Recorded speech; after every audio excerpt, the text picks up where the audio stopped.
Today, we will talk about something very simple but very important.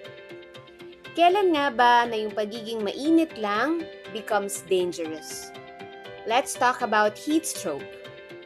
This is very relevant para sa ating mga empleyado dito sa Binyan, whether you are working on-site, in the field, or even from home. Dahil ang mga heat-related illness, it does not choose location. Hello and welcome to another Learning Bites from the City Human Resources Development Office. This is Nurse Sachi from the City Employees Medical Clinic. And as we continue to serve the people of Binyan this summer, we want you to have a simple reminder to stay productive, stay hydrated, and manatiling ligtas ngayong summer. Dahil ang init, ito ay hindi lang basta discomfort. Isa itong real workplace risk na dapat nating bantayan. So this is a friendly reminder from all of us to be safe, and I hope marami kayong matutunan ngayong araw. So bago pa tayo lumalim sa ating discussion ngayong araw, ito ang mga layunin na ating kailangang magawa bago matapos ang ating sesyon. Una, kailangan nating matukoy at maintindihan ano nga ba yung mga palatandaan at mga sintomas, kasama na rin ang panganib ng mga heat-related illnesses, kabilang na dito ang heat stroke. Pangalawa, maintindihan natin at maipakita ano ba yung tamang pag-iwas, first aid pagdating sa heat stroke, whether nasa bahay, opisina at fieldwork ka. And pangatlo, maisagawa ang wastong hydration, self-care at iba pang mga hakbang para maging ligtas sa panahon ng matinding init. Akala natin, normal lang ang init. Normal lang na pagod, normal lang na nahihilo. Pero let me be clear. Kadalasan, yung tinatawag nating normal could be a warning sign. According mismo sa Department of Health, ang mga sintomas katulad ng pagkahilo, pananakit ng ulo, and body weakness, especially during extreme heat, ay hindi dapat ipagsawalang bahala. Hindi natin dapat sinasabi na okay lang yan kapag katawan na natin yung nagsasalita. So, ano-ano nga ba ang mga unang palatandaan na na-experience na natin ang mga heat-related illness? Sa panahon ngayon na mataas ang heat index, mahalagang maging alerto tayo sa mga senyales na binibigay ng ating katawan. Una, nahihilo. Kapag sobrang init, maaring bumaba yung tubig natin sa katawan o maapektuhan yung blood circulation, kaya nakakaramdam tayo ng hilo o parang nanghihina. Ikalawa, masakit ang ulo. Isa ito sa pinakakaraniwang senyales ng dehydration at sobrang init ng katawan. Kapag tuloy-tuloy na yung pananakit ng ulo habang mainit ang panahon, huwag natin itong balewalain. Pangatlo, hirap mag-focus sa trabaho. Kapag overheated ang katawan, maaaring maapektuhan ang ating pag-iisip at ang ating concentration. So, maaari tayong makaramdam ng pagkalito, pagiging antukin, or mabagal na pag-iisip. At ikaapat, mabilis mapagod. Kapag mataas ang heat index, mas mabilis maubos ang energy ng katawan kahit hindi naman ganun mabigat yung ating ginagawa. So, ang mga simplong sintomas na ito ay maaring unang babala na ng heat-related illness. Kaya mahalagang makinig tayo sa ating katawan at magpahinga kapag kinakailangan. So bakit nga ba natin kailangan seryosohin ang matinding init? Dahil unang-una, mas nagiging karaniwan na ang mataas na heat index tuwing tag-init o dry season. Katulad ng makikita natin dito, maaring umabot sa napakataas na heat index na posible nang maging delikado sa ating kalusugan. Nito lamang nakaraang linggo, ito yung pinakamataas na degrees Celsius na naitala sa ating lugar.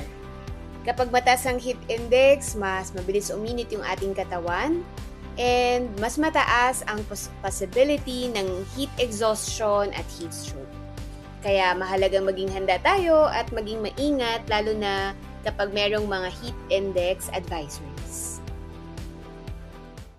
Pangalawa, ang mga empleyado ay maaaring nagtatrabaho on-site, katulad ng mga frontliners, maaari ring mga bumabiyahe araw-araw, or kaya naman ay nasa bahay, ngunit kulang ang maayos na ventilation sa kanilang work area. Dahil dito, mas mataas ang posibilidad na makaranas sila ng mga sintomas related to heat-related illnesses. Kapag mainit at kulob ang paligid, whether nasa loob ka ng bahay or nasa opisina, maaari pa rin maapektuhan ang ating kalusugan. And even if you're working from home, hindi ibig sabihin na ligtas na tayo sa pagkakaroon ng heat stroke. Dahil ang mahabang screen time at hindi pag-inom ng tubig ay maaring magpataas ng panganib ng heat-related illnesses. Kapag masyado tayong nakatutok sa trabaho or sa computer, madalas nakakalimutan nating uminom ng tubig at magpahinga. So lalo itong magiging mapanganib kapag mainit ang panahon at kulang ang ventilation sa ating paligid. So let's talk about heat index. Ano nga ba ang heat index? Ito yung nararamdaman natin na init. So it's temperature plus humidity. So ito yung temperatura ng hangin plus yung alinsangan.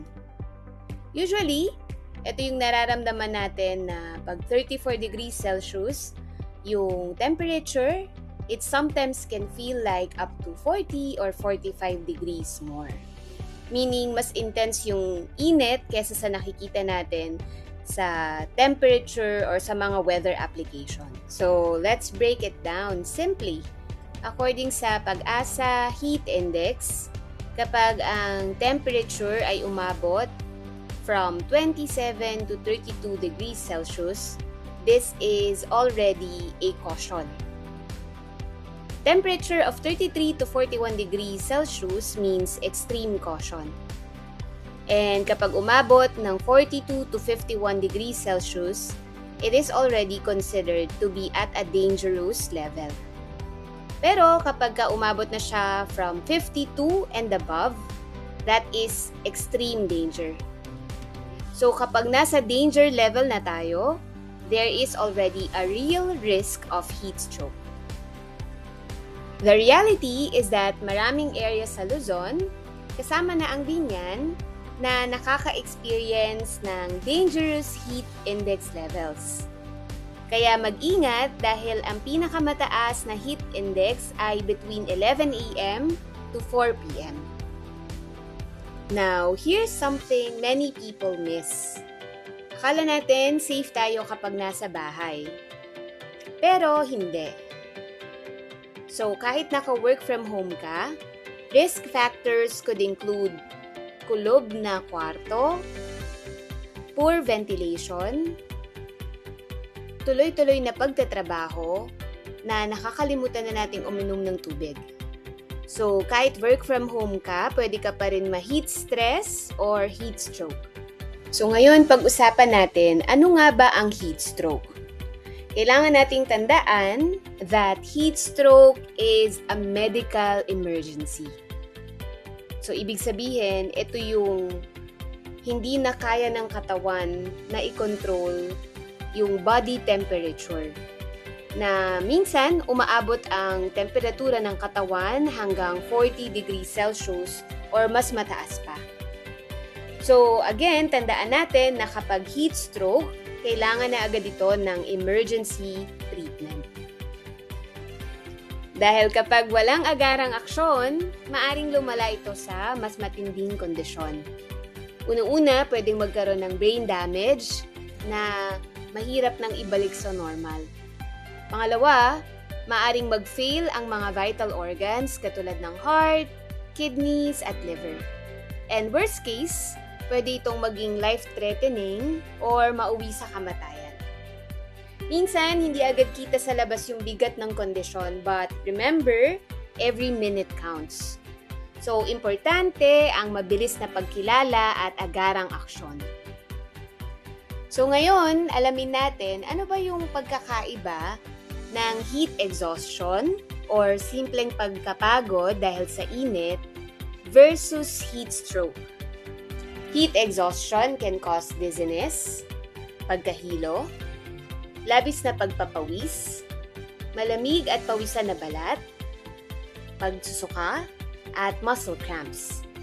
While heat stroke can cause confusion, pagkawala sa sarili, walang pawis, tuyo at mainit na balat, pagsusuka at kumbulsyon. So kapag heat stroke na, it's a sign that your body is shutting down. Kaya isang mahalagang paalala, do not ignore symptoms, especially during extreme heat days. So, ano bang mga kailangan gawin in case of heat stroke? Una, ilipat agad ang tao sa malamig o may lilim na lugar. Humanap ng well-ventilated area para bumaba ang init ng katawan. Pangalawa, palamigin ang katawan. Paypayan or gumamit ng fan para bumaba ang body temperature. Maaari ding maglagay ng cold towel sa noo, batok, kilikili at singit. Kapag may malay ang pasyente, maaari itong painumin ng tubig.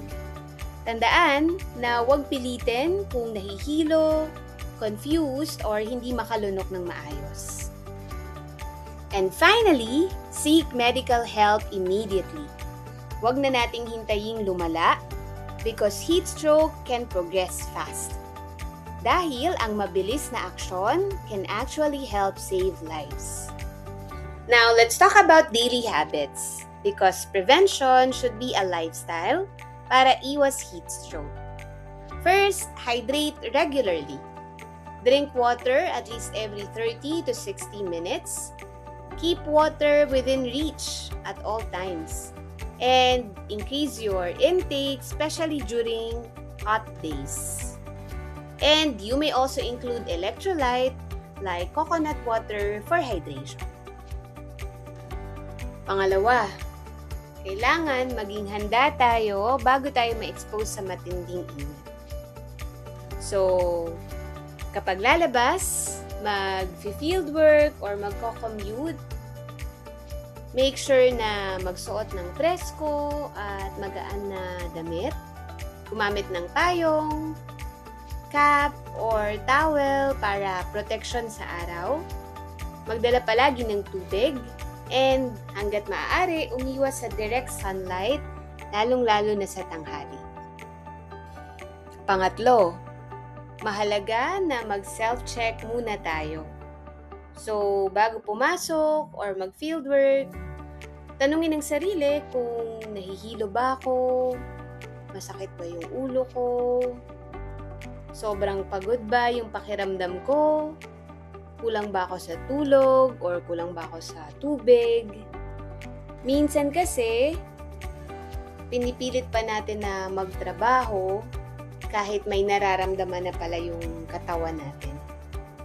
So, tandaan, mas delikado na ipilit natin, especially kapag may mga warning signs na tayo na nararamdaman. So, ang simpleng self-check ay makakatulong para maiwasan natin yung heat exhaustion or yung heat stroke. And finally, take cooling breaks.